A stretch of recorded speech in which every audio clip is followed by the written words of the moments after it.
शुरू करते हैं अल्लाह के बाबरकत नाम से जो बड़ा मेहरबान और नहायत रहम वाला है।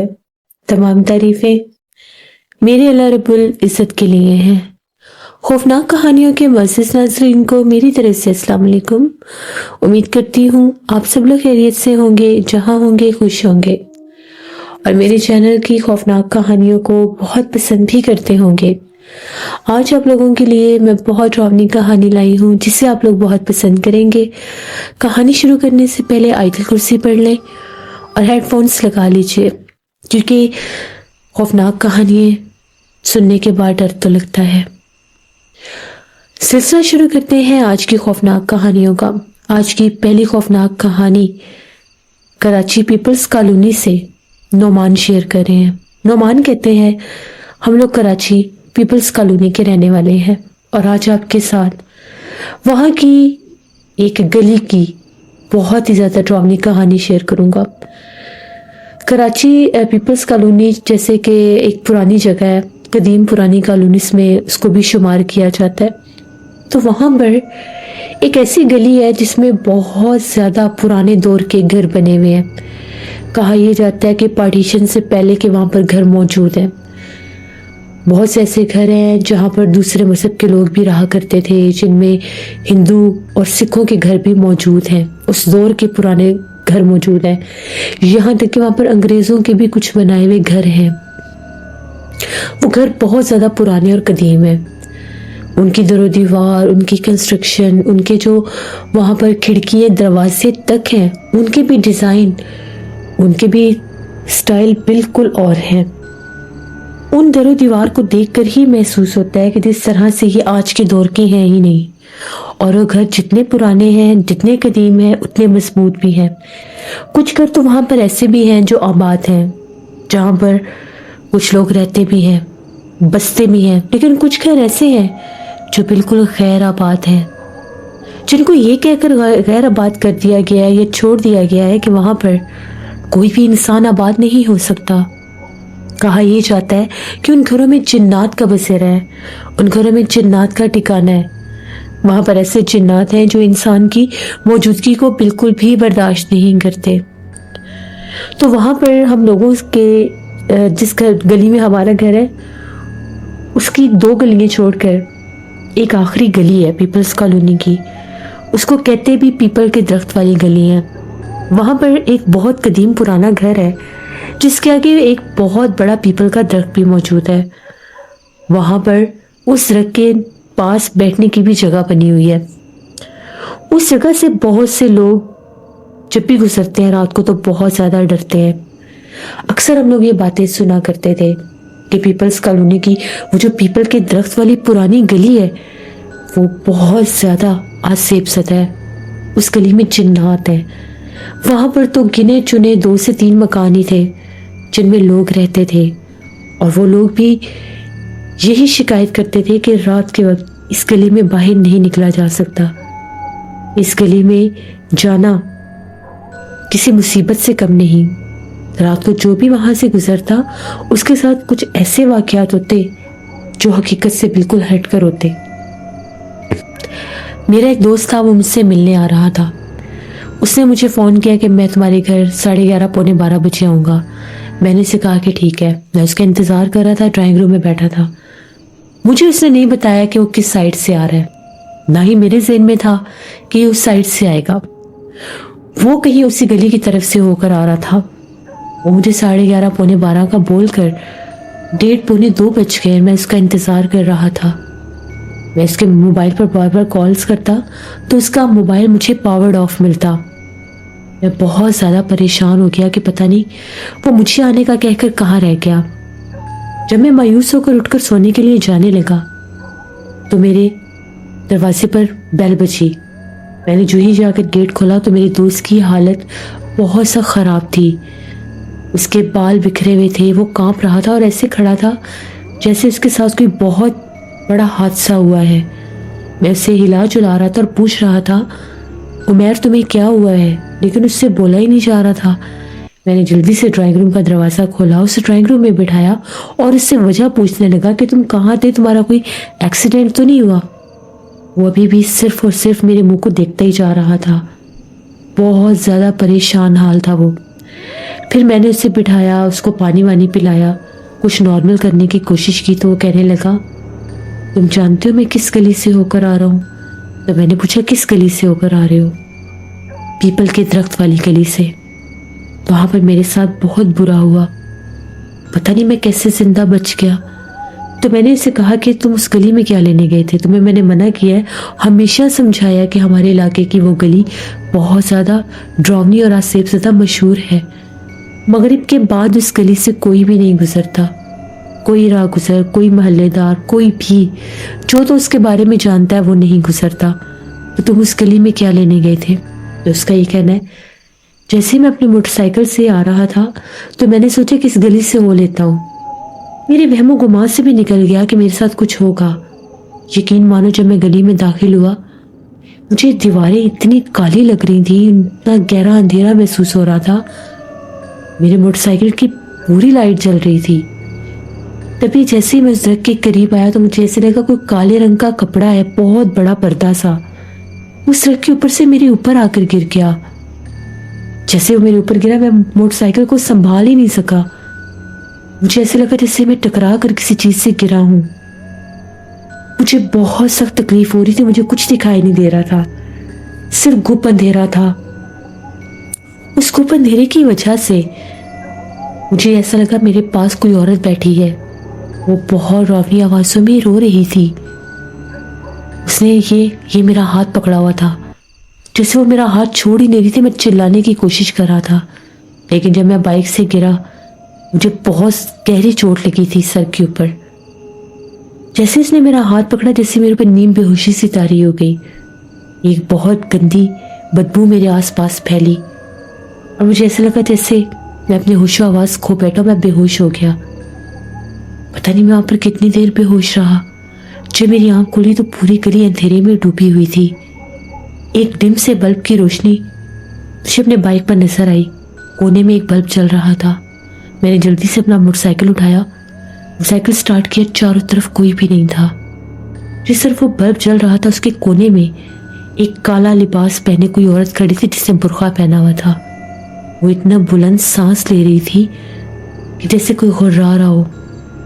मैंने फौरन से अपना बाइक उठाया, कपड़े झाड़े और तुम्हारी तरफ आ गया। तुम सच कह रहे थे कि उस गली में बहुत से मामलात है। मुझे बहुत ज़्यादा डर लग रहा है। मैंने अपने घर वापस जाना है, मैं कैसे जाऊं? मेरे से तो बाइक ही नहीं चलाया जा रहा। यहाँ पर मेरे घुटने पर बहुत चोट लगी है, मेरे सर में भी बहुत दर्द हो रहा है। फिर हम लोगों ने उसके घर कॉल की और बताया कि उसकी तबीयत ठीक नहीं है, वो बाइक से गिर गया था। उसके अम्मी अबू बहुत परेशान हुए, लेकिन उनकी बात मैंने करवा दी। वो रात महर ने मेरे पास ही गुजारी, क्योंकि मुझे ये डर था कि अगर ये चला गया तो कहीं इसका एक्सीडेंट ना हो जाए। वो अभी भी उसी शौक में था। काफ़ी देर रात हम लोग बातें करते रहे। मैं उसे बताता रहा कि इलाके के भी बहुत से लोगों के साथ ये मामलात हुए हैं। अब्बू बताते हैं कि जब हम लोग छोटे होते थे तो अब्बू कहते हैं कि मैं अक्सर देर से घर आता था रात को, तो कभी कभार ऐसा होना कि उस तरफ से आ जाते थे। यानी अगर कभी अपने मोटरसाइकिल पर या साइकिल पर नहीं जाते तो किसी और सवारी पर आते थे, तो अक्सर वो रिक्शे वाले, तांगे वाले उस साइड पर उतार दिया करते थे। उस वक्त अब्बू कहते हैं कि वो गली इस हद तक वीरान नहीं थी, तब फिर भी वहां पर कुछ लोग रहते थे। अब्बू कहते हैं कि वो जो घर था वहां पर एक सिख फैमिली रहती थी। उस दौर की बात है ये। वहां पर वो सिख फैमिली रहते थे, तो वो अक्सर ये शिकायत करते थे कि रात को हमें इस दरख्त से रोने की आवाज़ें आती हैं। तो लोग कहते थे कि शायद ये वहम करते हैं। वो लोग घर छोड़कर भाग गए थे। कुछ लोगों के मुताबिक तो उनका सामान भी यहीं पर रह गया था, क्योंकि वो जिन्नात उनको वहां पर रहने ही नहीं देते थे। वो किसी और इलाके में चले गए। जब उन्होंने वहां से सामान उठाने की कोशिश की तो जिन्नात ने फिर उनको बहुत तंग किया, किसी सामान को वहां से उठाने नहीं दिया। वो लोग सामान छोड़कर घर को बंद करके चले गए। उनके जाने के बाद ये बात काफ़ी गर्दिश करती रही, पूरे इलाके में भी फैल गई कि वहाँ पर वो जो पीपल्स कॉलोनी का पीपल की गली वाली, पीपल के दरख्त वाली जो गली है वहाँ पर जिन्नात है। फिर ये होने लगा, शुरू शुरू में लोगों को आवाज़ें आती थी कोई अगर उस ट्रक के पास से गुजरता था तो किसी के खांसने की, किसी के बोलने की, कोई आहट, कोई आवाज़ ज़रूर आती थी, ज़रूर लाजमी शाम के बाद आवाज़ें आती थी। आहिस्ता आहिस्ता डर के मारे लोगों ने गली वीरान करना शुरू कर दी।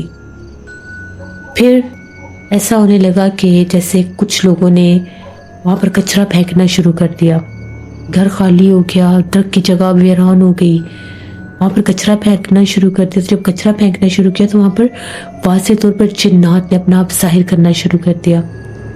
कुछ लोगों के मुताबिक वो एक चुड़ैल पिछल पैरी थी। वो रात को वहाँ पर दरख्त के नीचे बैठी नजर भी आती थी। कोई आता जाता गुजरता था तो वो रो रही होती थी। कोई मदद के लिए रुकता था, पूछता था तो वो जैसे कभी कहती थी मुझे खाना ला दो, कभी कहती थी मुझे ये ला दो। जब वो इंसान लेकर आता था तो वहाँ कुछ भी नहीं होता था, वो गायब हो जाती थी। फिर वहाँ से एक दफ़ा एक बुजुर्ग गुजरे। लोगों ने शिकायत की कि हमें बहुत ज़्यादा जिन्नात तंग करते हैं, इस गली में गुजरने नहीं देते।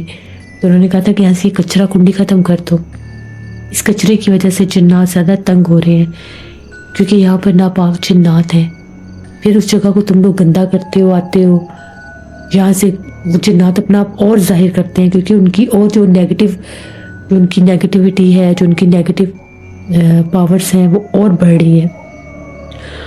उसके बाद कचरा कुंडी भी वहाँ से उठा ली गई, बल्कि उसको आग लगाकर जला दिया गया। सारे कचरे को, जगह को ख़त्म कर दिया गया।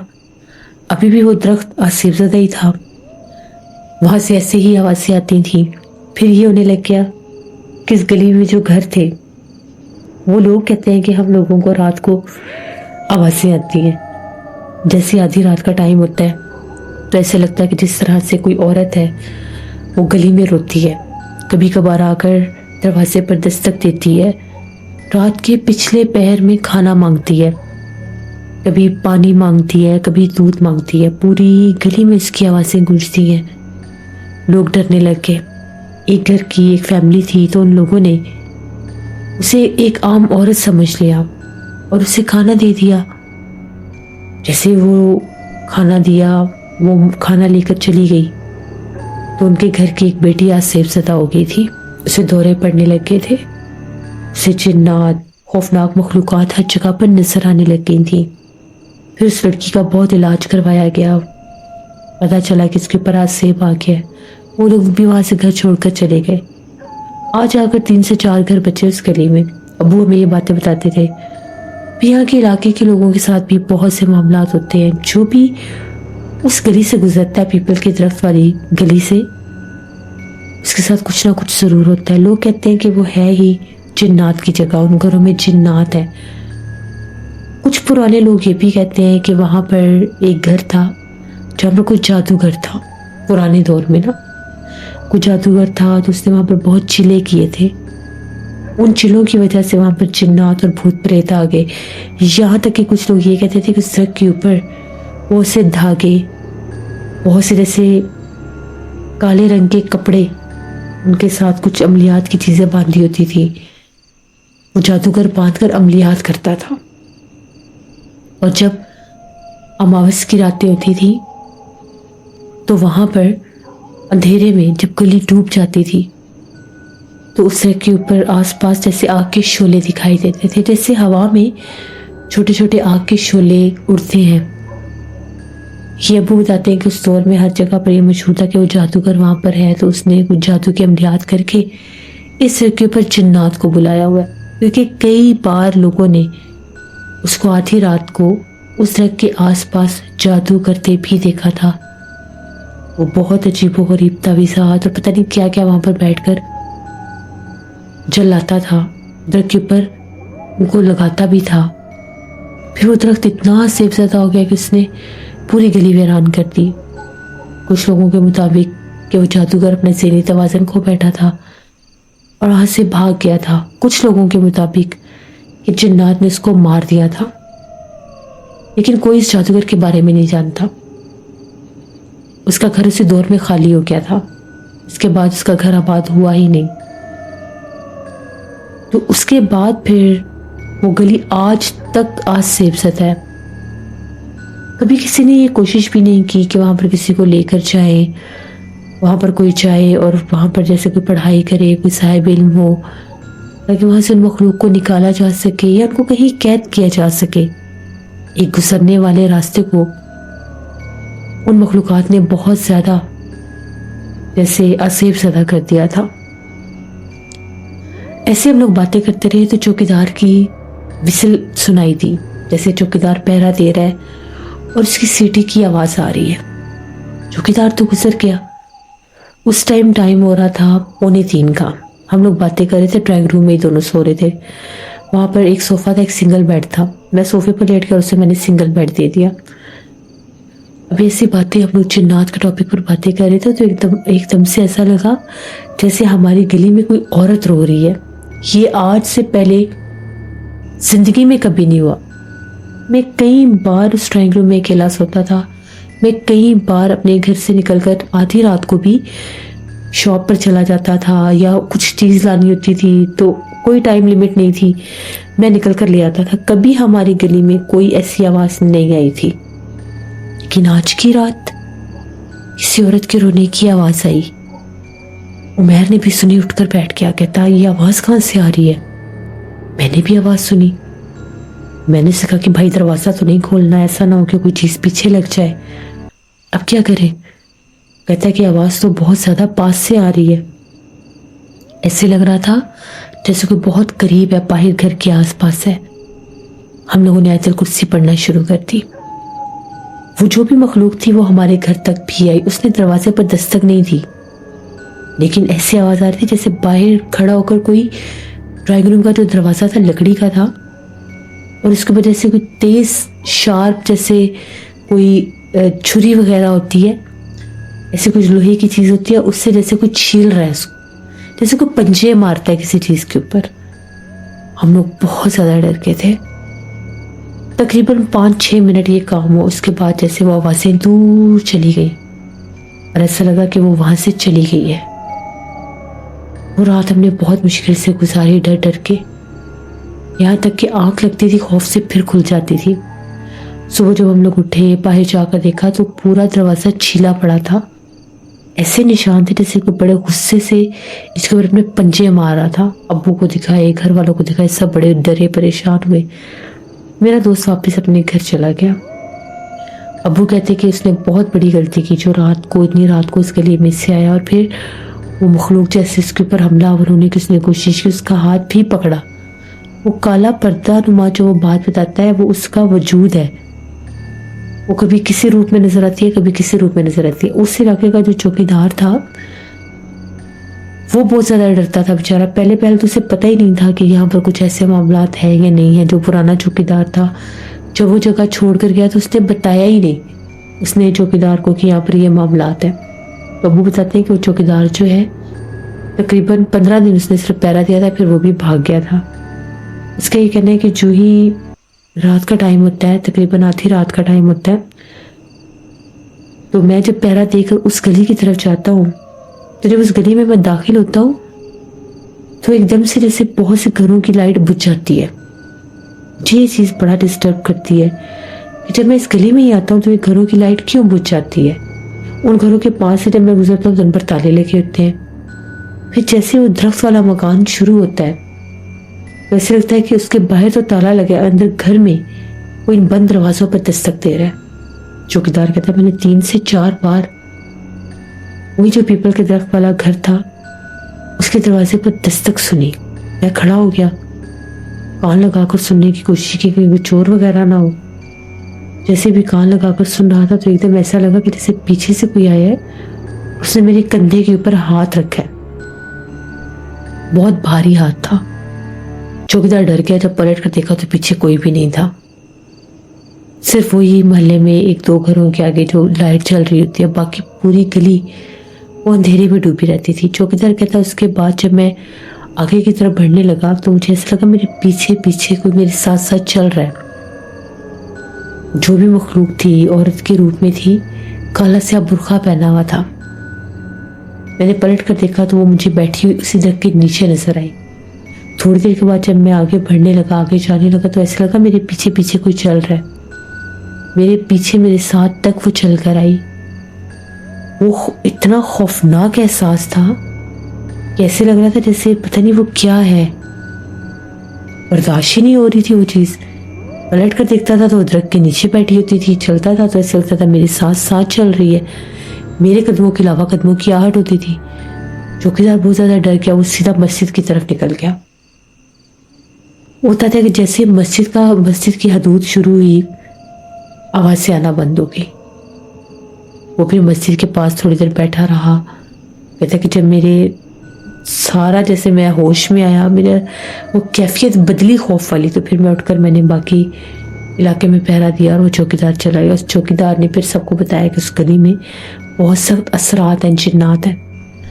तो मुझे तो पता ही नहीं था, कि मुझे पता था तो मैं उस गली की तरफ जाता ही ना। फिर चौकीदार बताता है कि मैंने उस गली की तरफ आना जाना बिल्कुल कम कर दिया और छोड़ दिया, लेकिन उसके बाद भी ऐसा लगता कि जैसे उस गली के पास से भी गुजरता हूँ तो कोई मेरा नाम पुकारता है और मुझे कहता है कि रहीमदाद गली में आओ, पहरा दो।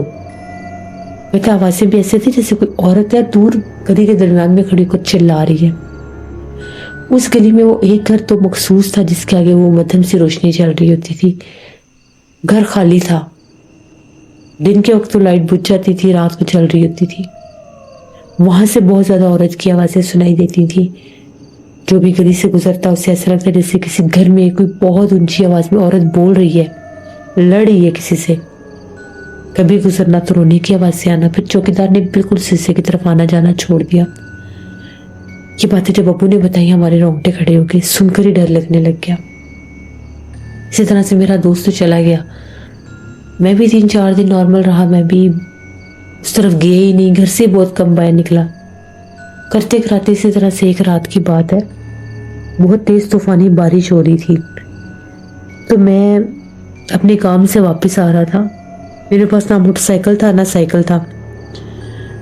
तो वो मजबूरन मुझे उसने बाहर उतार दिया। वो मैंने एक बंदे से लिफ्ट ली थी, तो उसने कहा मैंने गलियों में नहीं आना, मैं तुम्हें बाहर उतार देता हूँ। उसने मुझे एग्जैक्ट उसी गली के बाहर उतार दिया। अब मैं बड़े परेशान कि बारिश भी तेज है, अगर आगे की तरफ गया तो मेरे तो कपड़े गीले हो जाएंगे। चलो अल्लाह का नाम लेकर इस गली में से गुजरते हैं। मैंने आयत कुर्सी का वेट शुरू किया। गली शुरू होगी, मैं गली में घरों के साइडों से होकर गुजर रहा था क्योंकि बहुत ज़्यादा तेज़ बारिश थी। अभी मैं क्या देखता हूँ कि जिस तरह से कोई काले रंग का साया है, साया नुमा वजूद है, गली के दरमियान में खड़ा हुआ है। मैं बहुत ज़्यादा डर गया, ऐसे कुर्सी पढ़ने लगे। जब ऐसे कुर्सी पढ़ी तो वो मखलूक, वो वजूद मेरी आंखों के आगे से हट गया और ऐसा लगा जैसे दरख्त के नीचे कोई बैठा है। मैंने ये सोचा था कि मैं दरख्त के पास थोड़ी देर खड़ा हो जाऊंगा, दरख्त घना है तो बारिश से भी बच जाऊंगा, लेकिन अब तो मैं दरख्त के पास से गुजरने की हिम्मत पता नहीं कैसे करता। बहरहाल मैंने दिल में आयतुल कुर्सी का विर्द शुरू कर लिया कि मैं आयतुल कुर्सी पढ़ूंगा तो इंशाल्लाह ताला वो चीज़ पीछे हट जाएगी। मैंने आयतुल कुर्सी पढ़ना शुरू कर दी। आयतुल कुर्सी पढ़ता पढ़ता पढ़ता तेजी से जब मैं वहां से गुजर रहा था तो मेरे पीछे ऐसा लगा जिस तरह से किसी ने 3 तालियां बजाई हैं। बस वो तालियों की आवाज़ बहुत डरावनी थी। ऊपर से बारिश, ऊपर से उस मखलूक का डर, ऊपर से वो खौफनाक गली। वाज़े तौर पर ऐसे लग रहा था जैसे वो मुझे पुकार रही हो। मैंने पलट कर नहीं देखा और मैं तेज़ी से जैसे मैंने भागना शुरू कर दिया। घर पहुंचा, घर आकर मुझे बहुत सख्त शदीद बुखार हो गया। इतना तेज़ बुखार था, ऐसे लग रहा था जैसे पता नहीं मुझे हो ही क्या जाना है। मेडिसिन के बावजूद तबीयत ठीक नहीं होती थी, आंखें और सर जकड़ा हुआ था। जब उस कैफियत को 4-5 दिन हो गए, ना किसी दवाई का असर हो रहा था, ना सुकून आ रहा था, ना चैन था, दवाइयाँ खा खा के भी थक गया था। फिर मेरे घर वाले मुझे लेकर गए एक साहिब इल्म के पास। उन्होंने दम किया, पढ़ाई की। उनका ये कहना था कि इसके ऊपर एक पिछल पैरी चुड़ैल का बसेरा हो गया, ये उसके बहुत पास करीब से होकर आया है, वो चीज़ इसके पीछे लग गई है।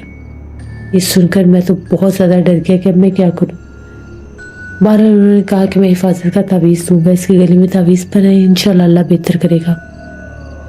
इसके बाद फिर वो हिफाजत का तावीज़ जो ही मैंने गले में पहना, उस चीज़ ने मुझे फिजिकली डराना शुरू कर दिया। वो ऐसे कि जैसे क्योंकि आधी रात का टाइम होता था तो मेरे कमरे में कोने में एक चेयर पड़ी होती थी, सिंगल चेयर। वाज़े तौर पर पहले इस चेयर का रुख बदलता था, कोने की तरफ उसका मुंह होता था, मैं नहीं करता था। जितनी बार सपोर्ट कर देखता था उसका मुंह उस तरफ होता था। यहाँ तक कि एक रात तो मैंने उसकर अपनी बुक्स रख दी कि अगर कोई छेड़छाड़ करेगा तो मुझे आवाज आ जाएगी। उन बुक्स को उठाकर जैसे साइड टेबल पर मेरे रखा और फिर से उसका रुख चेंज था। 3-4 दिन ये काम हुआ, मैं डर गया। मैंने वो चेयर उठा के अपने कमरे से बाहर रख दी। अब जैसे वो चेयर उठाई तो उस कोने में एक काला सा वजूद नजर आने लग गया। ऐसे लगता था जैसे कोई औरत और उसने काले रंग का बुर्खा पहना है और उस कमरे के कोने में बैठी हुई है। मैं तो अब डरूं कि ये मखलूक तो अपना आप जाहिर कर रही है। मैंने डर के मारे वो तावीज़ उतार दिया।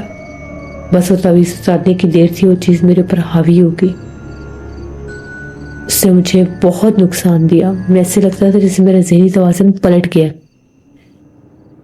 मैं दिन के टाइम भी अकेला डरता था, इतना मुझे वो चीज़ डराती थी। मैं चीखें मारता था, चिल्लाता था, दौरे की कैफियत आ जाती थी। फिर वो तावीज़ जब गले से उतारा तो वो नजर आना बंद हो गई। एक और साहिब इल्म का पता चला, उनके पास गए तो उनका ये कहना था कि ये तावीज़ उसने पहने से रास नहीं आया, क्योंकि तावीज़ का भी कुछ वो रख होती है या कुछ उसका असूल होता है या कोई उसका एक ऐसे वो तरीके से बनाते हैं कि पहले कौन सी चीज़ देनी है। डायरेक्ट अगर जैसे मेरे ऊपर वो चीज़ थी, लोगों ने डायरेक्ट हटाने की कोशिश की, गले में तावीज़ वाला, वो जाहिर हो गया। अभी वो दबी हुई थी और ये वहीं की मखलूक थी, उस गले की ही। फिर जब वो तावीज़ उतारा तो जो नया मिल थे उन्होंने फिर मुझे दम दरूद करना शुरू किया और ये कहा कि तुमने अपना ज़्यादा से ज़्यादा ख्याल रखना, तुमने अकेले नहीं सोना बैठना, कोशिश करो फैमिली के साथ रहो, फैमिली के साथ उठो बैठो, अकेले सोने की फ़िलहाल गलती नहीं करनी। अब अब्बू मेरे पास हो जाते थे, मेरा भाई मेरे पास हो जाता था। इसी तरह से एक दिन अम्मी अब्बू शहर से बाहर गए हुए थे और इस मेरे ऊपर इन असरात को भी 3 से 4 माह गुजर चुके थे। आज मैं कमरे में अकेला था। मुझे लगा कि अब तो वो मखलूक नहीं आएगी, ना मुझे कभी दोबारा आवाज़ आई थी, ना कोई ऐसा ख्वाब आया था। जैसे ही आधी रात का टाइम हुआ, जैसे लगा मेरे कमरे में कोई सरगोशियों में बोल रहा है। पहले कमरे में सरगोशियां सुनाई दी, मेरी आंख खुल गई। कमरे में 0 बल्ब चल रहा था। अभी मैं क्या देखता हूँ कि मेरे ही बेड वाले कोने की तरफ दीवार के साथ एक दुल्हन खड़ी हुई है, लेकिन उसका कद इतना लंबा है, इतना लंबा है कि छत तक उसका कद है। आंखें सुर्ख रंग की चमक रही थी। जब वो चीज मेरे सामने जाहिर हुई, मेरी तो हालत ऐसी थी कि जैसे मैंने बचना ही नहीं है। मैं इतना ऊंचा ऊंचा चीख रहा था, इतनी चीखें मार रहा था कि मुझे वो चीज फिर नजर आई है। सब घर वाले आ गए कि वो मखलूक तो इसका पीछा छोड़ ही नहीं रही है, वो क्यों इसके पीछे लग गई है। फिर 1-2 आमलों के पास गए, फिर उन्होंने हिफाजत का तावीज़ घर में लगाने के लिए दिया और उन्होंने कहा कि 3 दिन के बाद गले में डालना है। अगर तो तुम्हें नजर आना बंद हो गई तो फिर तुम अगले दिन ही डाल सकते हो, लेकिन अगर इस दौरान भी वो तुम्हें नजर आए, तंग करे, डराए, तो फिर तुमने ये तावीज़ अभी नहीं पहनना, फिर पहले इसको कैद करना पड़ेगा। तावीज़ लेकर मैं आ गया। तावीज़ अभी मेरे पास ही, तभी तो मतलब मैंने लगाए भी नहीं थे, सिर्फ एक कमरे वाला लगाया था, अभी बाहर बरामदे वाला था, सेहन वाला अलग था कि वो मखलूक घर से निकल जाए, क्योंकि उसका आसेब हो चुका था मेरे ऊपर। अगर आसेब ना होता, वो वैसे मुझे डराती, तो मेरे घर तक वो मखलूक ना आती। वो एक पिछल पैरी चुड़ैल थी। जब तावीज़ लगाया, अभी कमरे में तावीज़ लगाया, तो वो बहुत दिनों के बाद पहली रात थी जब मैं सुकून से सोया, वरना मैं सो ही नहीं सकता था। जैसे ही आंख बंद होती थी कोई चीज़ डराने लग जाती थी और जिस्म को झटके लगते थे, ऐसे उछल उछल के जैसे मेरा जिस्म गिरता था। सब रोते थे कि हमारे बेटे को क्या हो गया, लेकिन वो तावीज़ लगने के बाद सुकून था। अब वो कैफियत नहीं होती थी, वो हालत ही नहीं होती थी। लेकिन घर की जो छत है वहाँ पर से आवाज़ें आना शुरू हो गई। गली, वो जो गली थी वो और ज़्यादा जैसे भयानक हो गई। कुछ लोग तो कहते थे उस गली से रात के वक्त ढोलक बजने की आवाज़ आती थी गली के अंदर से। यहाँ तक कि इलाके के कुछ लोग थे तो वो जैसे मानते भी थे और नहीं भी मानते थे, इन बिटवीन की सिचुएशन में थे। तो वो कहते हैं कि जब हम लोग उस गली के पास से गुजरे तो हमें ढोल बजने की आवाज़ें आई। 2 लोग थे जैसे काले स्याह चेहरों वाले और पीले कपड़े पहने हुए थे, ढोल उठाए हुए थे और उस गली में उस ट्रक के पास खड़े होकर ढोल बजा रहे थे। ये लोग तो डर के उधर गए ही नहीं।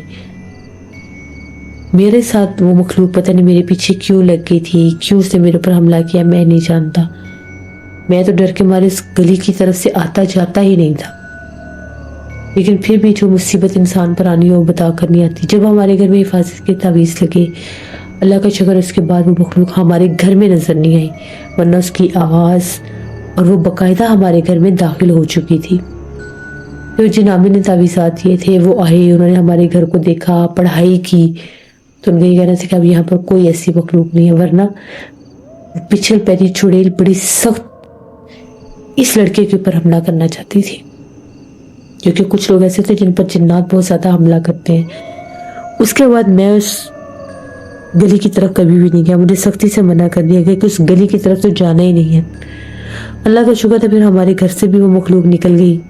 लेकिन वो जो गली थी वो इस हद तक वीरान और सुनसान हो चुकी थी कि वहां से कोई गुजरना भी पसंद नहीं करता था। हर कोई डरता था कि वहां पर जिन्नात है।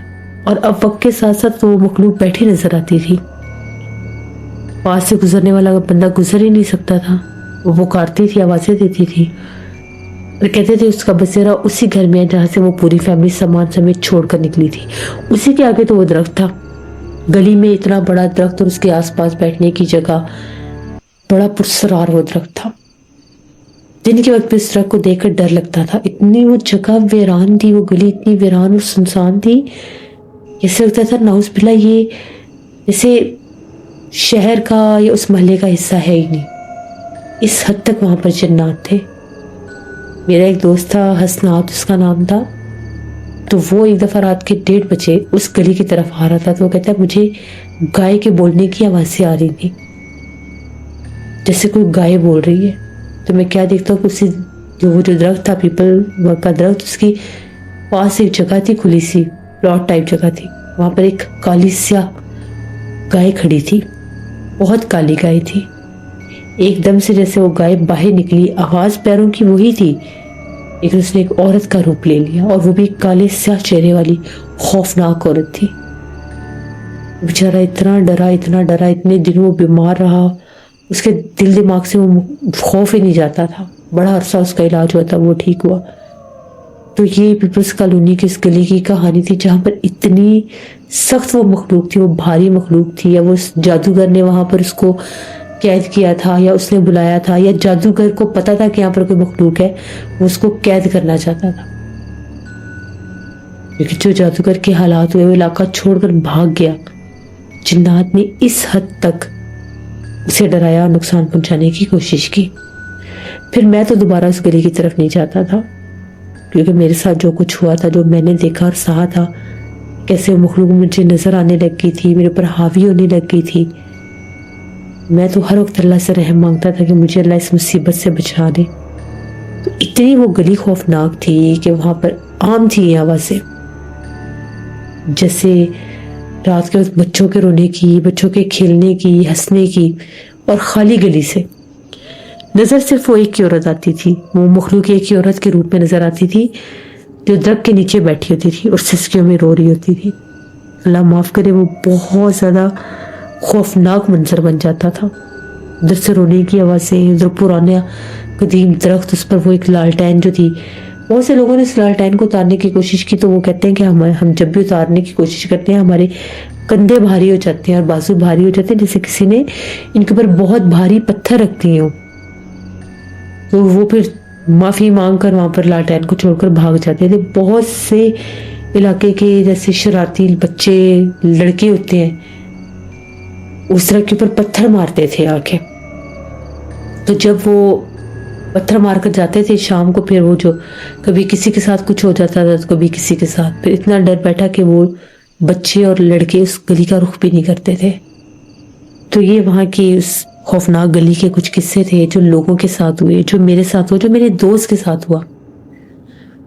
जो मैंने आपके साथ शेयर की। बहुत शुक्रिया नोमान आपका। सर कभी भी ऐसी जगह जहाँ से पता लगे कि जिन्नात हैं, उस गली में जिन्नात हैं या उस घर में जिन्नात हैं या उस इलाके में जिन्नात हैं, तो वहाँ से गुजरने से पहले हमेशा आयतुल कुर्सी पढ़नी चाहिए। आयतुल कुर्सी का विर्द करना चाहिए अपने ऊपर। आयतुल कुर्सी चारों कुल पढ़कर हिस्सार करना चाहिए, ताकि अल्लाह ना करे अगर आप लोग वहाँ से गुजर भी रहे हैं तो वो मखलूक आपके ऊपर हमलावर ना हो। बाज़ औक़ात ऐसा होता है कि कोई जगह आसेब ज़दा होती है, गलियाँ आसेब ज़दा होती है, कोई मखसूस घर, कोई मखसूस कोना, कोई मखसूस हिस्सा आसेब ज़दा होता है, लेकिन लोग नहीं जानते। वो तब तक नहीं जान सकते जब तक उनके साथ अल्लाह ना करे कुछ हो ना। लेकिन बाज़ औक़ात जब उनके साथ कुछ होता भी है वो तब भी यकीन नहीं करते, महज वहम ही समझ लेते हैं। तो ऐसा नहीं होता। जिस जगह पर जिन्नात हो वो अपना आप जाहिर करते हैं, फिर वो महज वहम नहीं रहता, वो हकीकत बन जाता है, क्योंकि वहाँ पर ऐसे जिन्नात का बसेरा होता है जो इंसानों को नुकसान पहुँचाते हैं। और ये पुराने दरख्त हो गए, कदीम पुराने घर हो गए, अगर वो वीरान है, खाली है, तो वहाँ पर डेफिनेटली जिन्नात होंगे। और ऐसे दरख्त जो बहुत कदीम पुराने हो, फिर उन पर अमलियात हुए हों, तो ये तो फॉर श्योर बात है कि वहाँ पर जिन्नात होंगे। और फिर ऐसी जगहों से आधी रात को गुजरना, परफ्यूम लगा कर गुजरना, उन दरख्तों के नीचे बैठना, उन दरख्तों के आसपास से गुजरना, तो फिर तो जिन्नात इंसान पर हमलावर होते ही हैं। तो अल्लाह से रहम मांगना चाहिए। और इन कहानियों को जितना आप एज ए एंटरटेनमेंट लेते हैं उतना भी इनको सबक आमोज भी लेना चाहिए, ताकि आप लोग बच सकें। ये थी आज की खौफनाक कहानी। उम्मीद करती हूँ आप लोगों को पसंद आई होगी। अपना फीडबैक मुझे ज़रूर दें। जो लोग चैनल को विजिट कर रहे हैं, अभी तक सब्सक्राइब नहीं किया तो चैनल को सब्सक्राइब करें और जल्दी जल्दी मेरे 30K पूरे करवाएं। फिर इंशाल्लाह 50K पूरे होंगे, फिर इंशाल्लाह 100K भी पूरे होंगे। और ये सब तब मुमकिन है जब आप लोग मेरा साथ देंगे। और मुझे यकीन है कि मेरे YouTube फैमिली वाले जितने भी लोग मुझे देखते हैं, सुनते हैं, पसंद करते हैं, वो ज़रूर मेरे चैनल को सब्सक्राइब करेंगे और मेरी चैनल की खौफनाक कहानियों को आगे भी शेयर करेंगे। आप लोग भी अपनी खौफनाक कहानियाँ शेयर कर सकते हैं डिस्क्रिप्शन बॉक्स में दिए गए ईमेल आईडी nushinmir57@gmail.com पर। इसके अलावा आप लोग मुझे कमेंट बॉक्स में भी स्टोरी शेयर कर सकते हैं। इंशाल्लाह ताला परसों फिर मुलाकात होगी आप लोगों से किसी नई खौफनाक कहानी में। अब मेरी कोशिश है कि मैं लॉन्ग स्टोरीज लेकर आऊँ, तो अपना बहुत सा ख्याल रखिएगा। Thank you for listening my stories. Stay tune. Allah हाफिज़।